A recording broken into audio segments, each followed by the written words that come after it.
Stay with me. Don't scroll. If you lived in the Viking Age, running away from your husband was not freedom. It was a punishment that felt like the gods themselves had abandoned you. In the long house, the smoke stung your eyes, and the air was thick with the smell of boiled meat and damp wool. This was your world. You belonged to the household, not to yourself. As a wife, your duties were clear: tend the fire, raise the children, weave the cloth, and obey without question. Your husband was your master, his word was law, and the honor of his clan rested partly on your shoulders.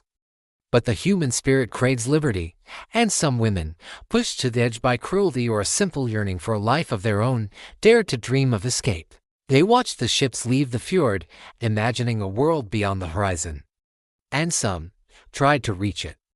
If a wife vanished, the clan mobilized.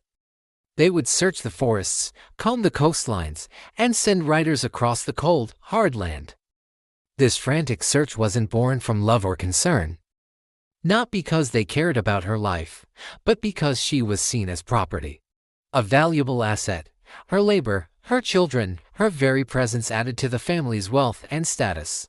Losing you meant losing value, and it brought shame upon the husband. It was an insult that could not be ignored. Before I continue, hit the subscribe button now. I tell the stories that history tried to bury. When she was found, dragged back from the wilderness or from a desperate hiding place, there was no quiet reprimand. The entire village gathered. Punishment was not a private affair done behind closed doors. It was a public spectacle, performed in front of the same people who once called her neighbor, sister, and friend. Her humiliation was a warning to every other woman in the settlement.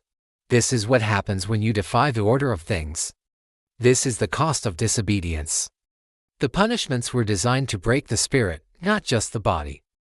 Some were forced to stand barefoot in the snow for hours, the biting cold a cruel reminder of their failed flight. Some had their long hair, a symbol of their beauty and womanhood, shorn off in front of everyone, marking them as outcasts. This public shaming was a living death, isolating them within their own community. The most brutal fate awaited others. They were given to the thralls, the lowest class of slaves. Their dignity and status stripped away in the most degrading manner imaginable.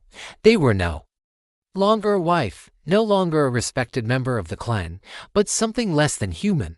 And yet, despite the horrifying consequences, the stories tell us that many still tried to run. They risked everything for a mere chance at freedom, a single breath of air that was truly their own. Because a life without freedom is not living at all. It's merely surviving. And for some, survival was never enough. Thanks for watching. Follow for more stories from the shadows of history.